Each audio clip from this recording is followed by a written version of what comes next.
샬롬. 오늘도 하나님 말씀 앞에 나오신 여러분 환영합니다. 우리 함께 기도하겠습니다. 하나님, 오늘도 우리에게 귀한 말씀 주시니 감사합니다.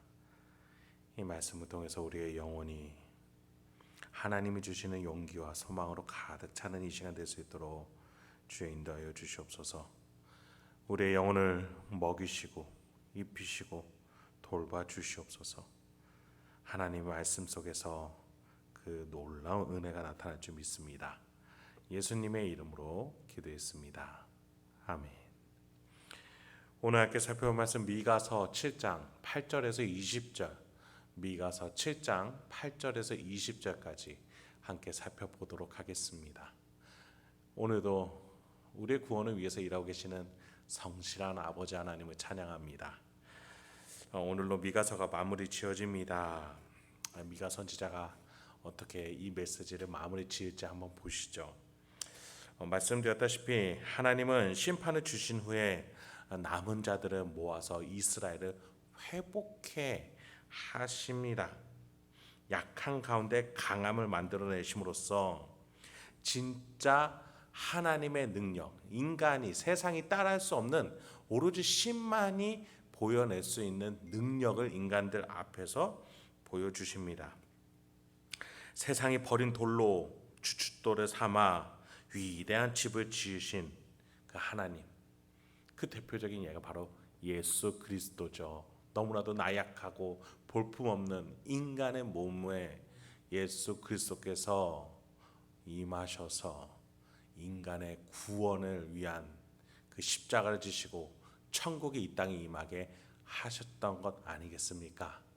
그렇습니다. 성경은 전체적으로 약한 가운데 강함 되시는 하나님을 말함으로써 우리가 어디에 소망을 둬야 될지를 알려주고 있는 것이죠. 그 하나님의 섭리가 오늘 본문 속에서도 등장합니다. 먼저 본문 살펴보시죠. 8절부터 10절입니다. 나의 대적이여 나로 말미암아 기뻐하지 말지어다. 나는 엎드러질지라도 일어날 것이요 어두운 데에 앉을지라도 여호와께서 나의 빛이 되실 것이미로다.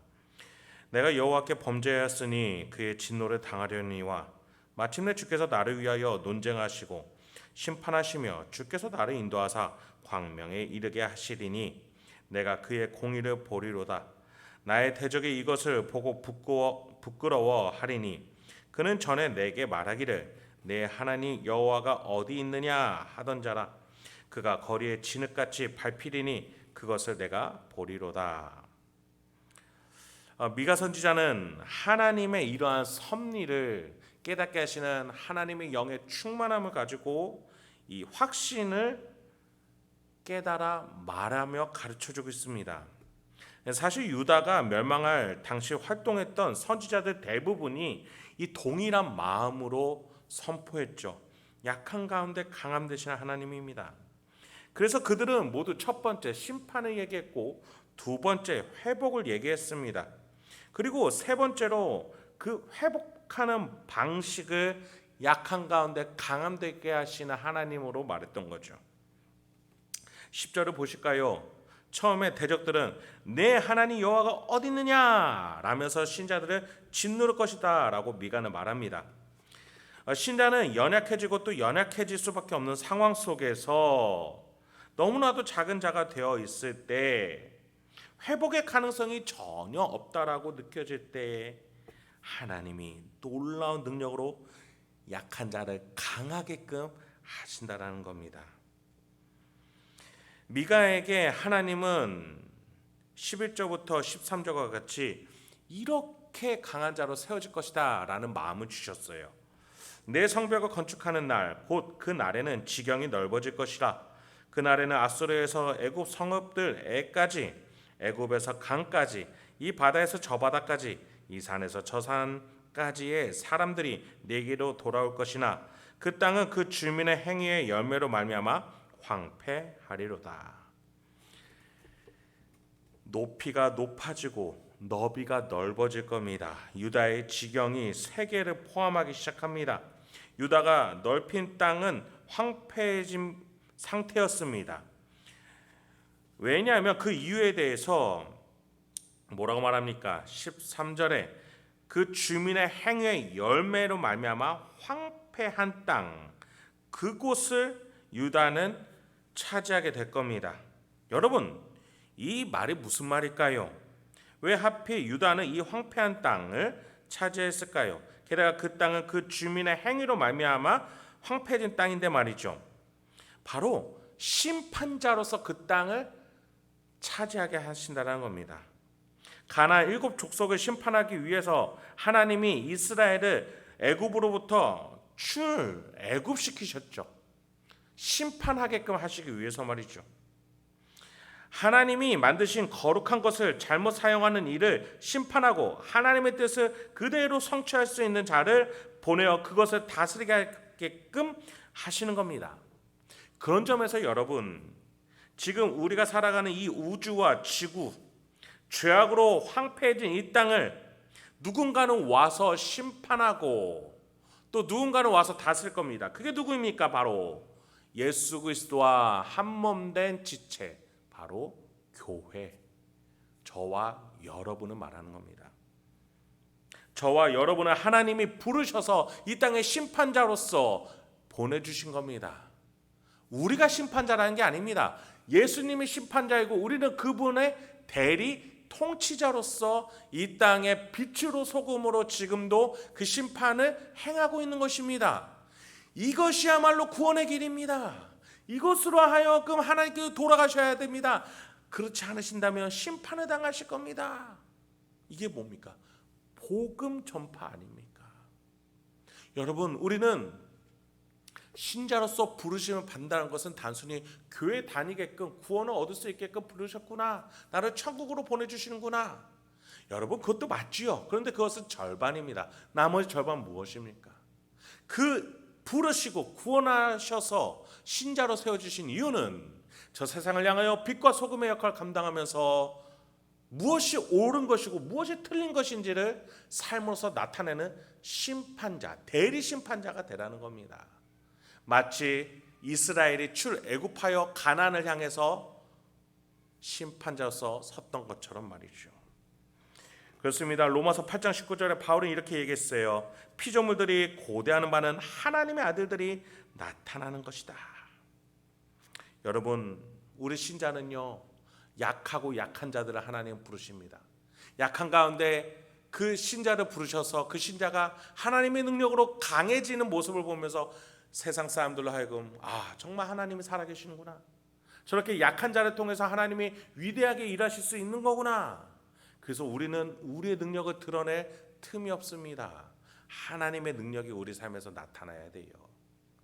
그런 점에서 여러분, 우리가 하나님께 약한 자로서 부르심을 받았고 하나님의 능력으로 강한 자로 세울 수 있다라는 그 소망을 가지고 살아가시는 저 여러분에게 소망합니다.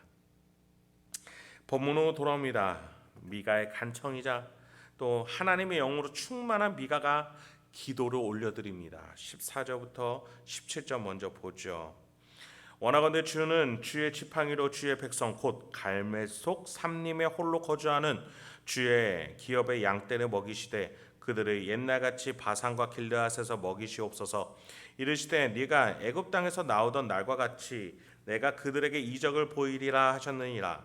이르되 여러 나라가 보고 자기의 세력을 부끄러워하여 손으로 그 입을 막을 것이요 귀는 막힐 것이며 그들이 뱀처럼 티끌을 핥으며 땅의 기는 벌레처럼 떨며 그 좁은 구멍에서 나와서 두려워하며 우리 하나님 여호와께로 돌아와서 주로 말미암아 두려워하리이다. 하나님이 돌보시니 출애굽의 은혜가 임할 것입니다. 하나님은 성실하시고 변함이 없으시기 때문에 그 출애굽 때의 은혜를 지금 바벨론 포로에서 탈출로 인도하실 것입니다. 그리고 그것은 마침내 죄악에서 탈출하는 신자의 모습으로 성취되고 마지막에는 이 신자들로 하여금 천국으로 입성하게끔 하는 구속사의 연결성이 여기에서 나타나는 겁니다. 그래요, 여러분, 이 말씀은 우리를 향한 겁니다. 우리는 반드시 메인 것에서 풀어질 거예요. 하나님이 그렇게 약속하셨기 때문이에요. 동시에 유다를 향해서 대적하고 조롱했던 세력과 주변국들이 오히려 유다를 바라보면서 하나님을 알게 될 겁니다. 그리고서 스스로가 얼마나 나약한지 그들은 자기들의 손으로 입을 막고 귀를 막으며 뱀처럼 티끌을 핥으며 땅에 기는 벌레처럼 떨게 될 겁니다. 그래서 17절 하반절에 우리 하나님 여호와께로 돌아와서 주로 말미암아 두려워할 것이다. 약한 우리를 사용하시는 그 하나님의 섭리를 보며 그들은 하나님을 고백하게 될 겁니다. 18절 상반절에 보니까 하나님과 같은 신이 없다라고 노래합니다. 왜 그런 신이 없다라고 말합니까? 18절 하반절부터 20절까지 죄를 사하시는 하나님, 이 세상 그 누구도 죄를 없앨 수 없는데 죄로 매여있고 묶여있는 인간을 구원할 수 없었는데 오로지 하나님만이 그렇게 하셨기 때문에 그래서 미가는 하나님 같은 분이 없다. 누가 여호와 같으리요. 그렇게 노래했던 것이죠. 18절 하반절에 보니 주께서는 죄악과 그 기업의 남은 자의 허물을 사유하시며 죄를 치우십니다. 남은 자의 허물, 즉 남은 흔적 뒤끝까지도 두지 않으세요. 18절 하반절에 인애를 기뻐하시고 진노를 오래 품지 아니하시는 분이기 때문에 그것이 가능해요. 더 나아가 그 죄로부터 빠져나온 우리를 두고서 그 죄를 밟으십니다. 우리를 불쌍히 여기시기 때문에 그 죄를 발로 밟으시고 더 나아가 그 죄를 어떻게 하세요? 바다에 던지신다. 우리에게 도저히 영향력을 미칠 수 없는 저 먼 거리에 있는 곳으로 죄를 사하게끔, 죄가 없어지게끔 하신다라는 겁니다. 그래요. 이게 누가 행하신 거예요? 바로 예수 그리스도이신 줄 믿습니다. 그래서 이제 마지막으로 20절에서 이렇게 노래해요. 주께서 옛적에 우리 조상들에게 맹세하신 대로 야곱에게 성실을 베푸시며 아브라함에게 인애를 더하시리이다. 그렇습니다. 여러분, 우리 하나님 성실하신 분이십니다. 인자하신 분이세요. 심판을 주시는 이유는 사랑하기 때문입니다. 우리에게 징계를 주시는 이유는 우리를 돌보시기 때문입니다. 오늘 저와 여러분 이 한국 사회에서 믿음 생활 한다는 것이 쉽지가 않죠. 그 고난과 어려움 속에서 그럼에도 불구하고 약해지는 그 상황 속에서도 하나님은 소망과 구원의 계획, 또 우리를 높이시고 사용하실 그 계획을 가지고 지금도 일하고 계십니다. 그 하나님의 섭리를 따라서 굳건한 믿음 생활 지켜나갈 수 있는 저와 여러분 되길 소망합니다. 함께 기도하겠습니다. 하나님, 오늘도 우리에게 귀한 말씀 주시니 감사합니다.